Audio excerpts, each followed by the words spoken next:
my name's George. I study HE Media at East Riding College, obviously. Don't be misled by the jumper. We got free merch. Well, not free merch. It was kind of like, you know what I mean. But yeah, I study HE Media. I'm on level 5 now. And yeah, was that all right? Yeah, that's fine. Was that... What level did you start on, George? How long have you been with us? This is my 6th year now. Right, good. You've moved right up. Yes, I started back in 2015 when the college first opened. I did the level 1 BTEC and then just literally built my way up to where I am now. So I bet you've seen everyone, haven't you? You've seen all sorts of members of staff. Yes. Go. Yes, coming and going. Yes, it's just me left to go now.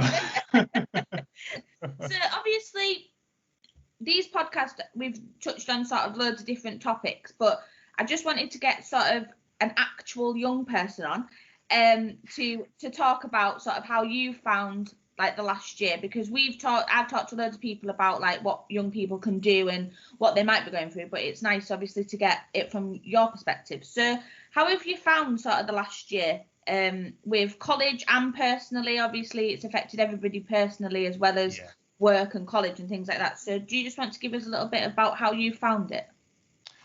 I think when we had the first lockdown last year, it was kind of like a bit of a shock, but it was also quite good that we could work from home. So that kind of like aspect of it was quite good. It was like, oh yeah, I can just get up in the morning, just do my work, and then not have to worry about getting dressed or anything like that and going to college. So that aspect of it was quite good at first.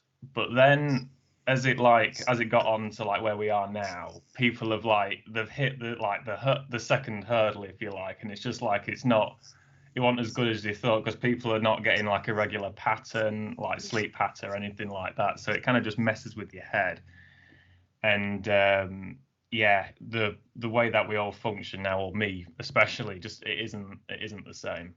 No, and I think that's something like it's good that you mentioned that, because I think a lot of adults and people that sort of don't work with young people necessarily think, oh well, they'll love it, because I know when I was your age, if someone said to me, oh, you don't have to get up to go to college, I'd have been like super excited. But that novelty has worn off, as it has with everybody. Like I don't like sitting at a computer all day, and although your course is very screen based, a lot of coming to college is that social aspect, isn't it? And meeting people and speaking to different people, and I feel like when we go into college, some people are going to lose those like communication skills. It's going to be like, oh, I have to speak to someone like face to face. I don't know how to do that, because now we have that time to prepare for a conversation, don't we? Because we can be like, right, I need to ring this person because I need to ask them this. Where someone just turns up at our desk, I think I'm going to be a bit like, oh, I don't know. No, it is a shock, and I think it is just because when we get back to college, I think it will be weird just talking to individuals, because obviously it's been about a year now since we went into lockdown. It was a year. Near enough dead on a year. It was the 23rd of March, I think, last time that we all started working from home. Yeah, it's gone surprisingly quick. I don't know why it's gone quick, but it has gone like weirdly quick. But no, it was. I think it's going to be quite weird to get back into the swing of it all, and I think certain anxieties will kick in. I think for me personally as well, because I think when you've been away from people and you've been told to stay away, it's like everyone's kind of like a disease. Well, treats it like that. But yeah, just getting back into the swing is probably going to be a bit of a shock. Yeah, and for young people especially, like I enjoy socializing, but like outside of college as well, like a lot of your life is socializing, isn't it, at that age? That's what you do. You go out, you have a drink, you go out and you do all these things, go out for tea, and all those things have been taken away from young people. And again, I just think skills are going to be lost, and I don't think some people realize that, because it's not everybody is like me or like you. We can hold a conversation and have a chat. I'll talk to anyone. I'll talk to random people on the street, which my mum used to hate when I was a kid. Like, Jodie, don't talk to strangers, and I'm just there talking to everyone. But like, not everybody's like that. So someone that was already like a bit of an introvert, is already, you know, they've been sort of locked away for a year, and now we expect them to just walk out of the house and be an extrovert again, and it's going to be so hard, isn't it, for some people? I think, yeah, that's the other thing, because there's not. I mean, we've been given a date when when we can all be let out, but there feels like there's no. I mean, there's kind of a transition, but there isn't at the same time, because it's like once you're out, you're out. It's like, well, that's it. It's like the gates have just been opened, but there's been no like gradual of the gates opening. It's just happened. Yeah, and the thing is, they've given us this like lot of like roadmap out of it, haven't they? But everybody's fixed on that 21st of June. It's like, does everyone really think that on the 21st of June everything's just going to go back to like how it was? Because it's not. You know, there's going to be people that, like I say, are so scared to go out, and there's going to be people that have not that haven't actually left their house for a year because they've been shielding or whatever, and people have been doing their shopping and dropping it off at their door. It's like those people that you need to be a bit like, well, those people aren't just going to look at the 21st of June. They'll probably look at the 21st of June thinking, oh my God, what nightmare's happening that like then? It's going to be awful, isn't it? No, I completely agree. I think it's I don't know. It's just, I mean, we don't know what's going to happen. I suppose anything could happen between now and then. Something that would probably not even be mentioned. Yeah. But yeah, I think it's just going to be just getting into that phase of like, right, this is now how it used to be, but it just doesn't feel right at this current time. But I just hope that obviously everybody, but young people especially, I just hope that when we do go back into college, obviously that's like a big thing next week, and that's we're closed and now we're going back. And for me especially, I have a little bit of anxiety about the fact that obviously I've been secluded to my house and my little support bubble, and then now I'm expected to go back to college and be surrounded by like hundreds of different households. And yes, obviously there's going to be social distancing and all those things, but I know for young people, are they going to respect that and be like, you know what I mean? As you get older, you respect the rules a little bit more. And I know when I was young, you was like, oh, these rules are silly and blah, blah, blah. But I just hope that, everybody sort of abides by the guidelines. And obviously there's people in college that are going to push for those things. But I just hope that if everybody can do those things, then hopefully the 21st of June will happen, because what I don't want to happen is the schools have now opened and then it's actually, well, no, we can't go on the 21st of June because everyone's congregated together again. No, it is, because people, I mean, especially like my age group and stuff like that, probably a bit younger and a bit older, they sometimes work off like a majority of people that aren't picking up this virus, and they're like, oh, we'll be all right, we'll be fine.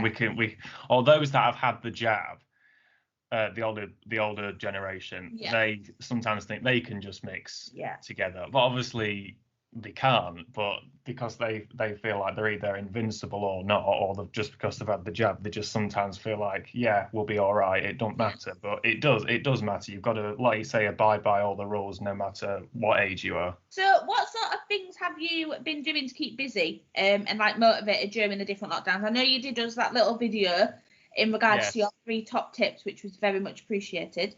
Is there anything that you've been doing, making sure you do on like a daily basis, or anything just to keep your mind ticking over?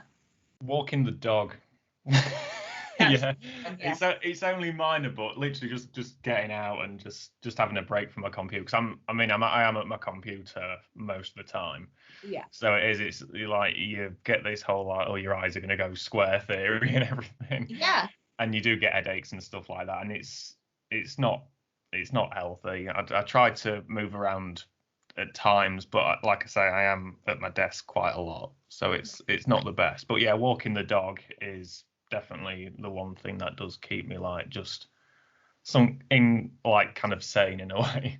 Yeah, absolutely. I mean, I've said the whole way through this, if I didn't have the horse and the dog, I don't know what I'd do, because at least I know at some point during the day I have to go outside and get some fresh air, and it's been quite nice.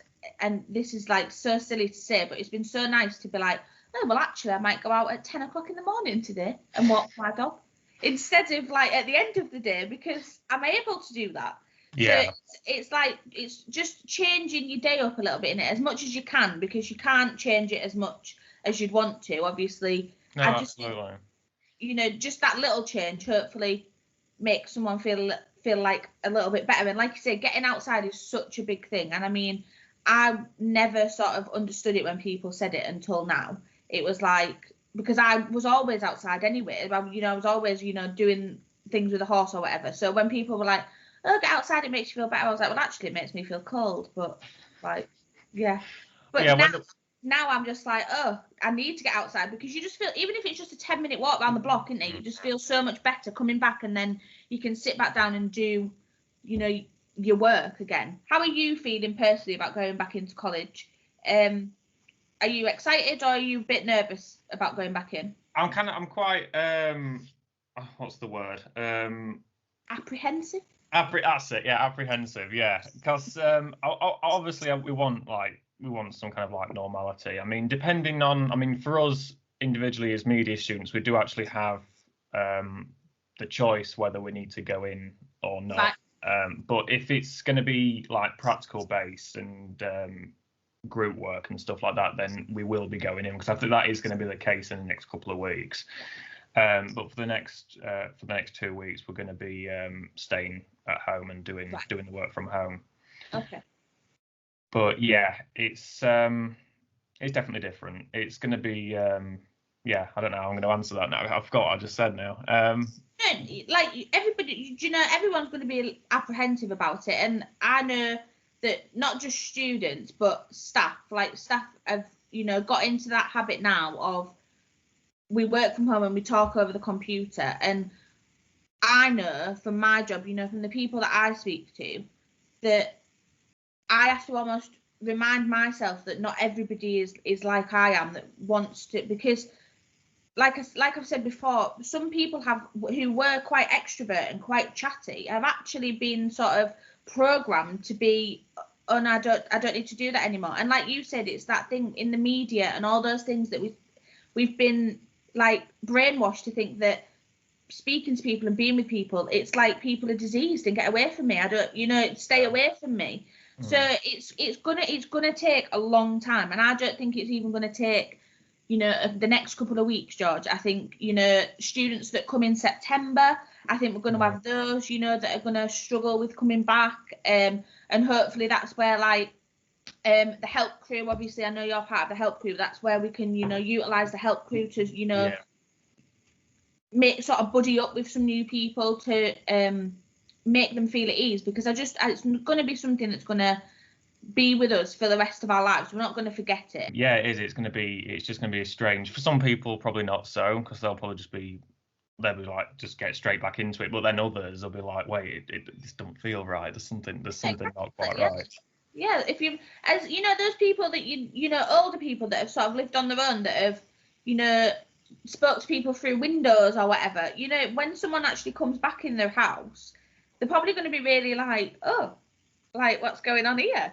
It's going to change a lot of people. And I just think young people especially, we need to make sure that we've got those things in place in colleges and in schools and all those things, because I think a lot of people just think young people are going to snap right back into like society, and I just think some of them will, absolutely, as will adults and things like that. But there's going to be some like young people and children that are going to be like, there's going to be children that have been sat at home on their own while mum's working upstairs and they're working downstairs, no siblings, no nothing.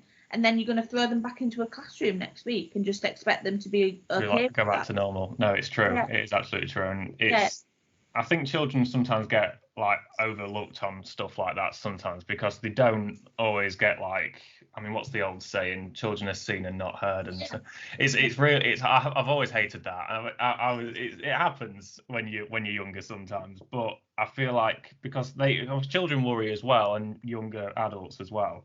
So having that kind of like that balance with like how adults are and how children are, they both need to be met. So that can be sorted out. So finally, George, I know you did your top tip situation the other week, but can you give your top tip for staying motivated during these times and going back to college? You can even do, because now we're going back, but whatever your top tip is for staying motivated. Getting fresh air. Just stand at your door. Just take Do some breathing. Deep breathing, George. But no, honestly, it's little things like that. Just standing at your door or whatever, or your bedroom window or whatever, and just taking in a few breaths. Because it's surprising. I don't know if it's a lie or just fake, but I did hear something on the news once where you can, if you breathe, I think, is it 10 seconds a day? I think it extends your life by about 3 years. But oh well. If that's true. Even if it's not true, it's worth giving it a go. Exactly. It's free. It doesn't cost anything. Well, George, thank you so much for being the first student, and I'm hopefully there's going to be more students that want to get involved in the podcast. But thanks so much for being on the podcast.